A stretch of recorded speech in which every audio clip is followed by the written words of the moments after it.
هذه من الأبيات اللي يحبها الوالد الله يرحمه، وكان يبني عليها أغلب قصائده. والأبيات هذه من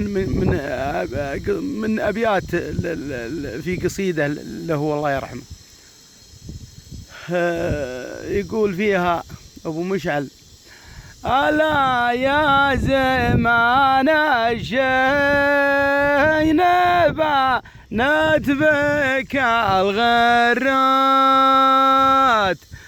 تعالت بك الترعى أنا والروس مرخيها، تعالى رزيل القمع جملة العبدات، تعالوا على السادة وجوا في مبانيها،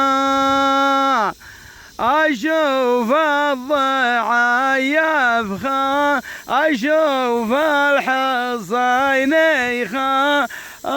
وفى الذباب العادات، واشوف العذار الله فات عهده وعليها، تقود الضعايف لا المحافل قود الشات، ليا قادها الجزاء رماه وبجانيها.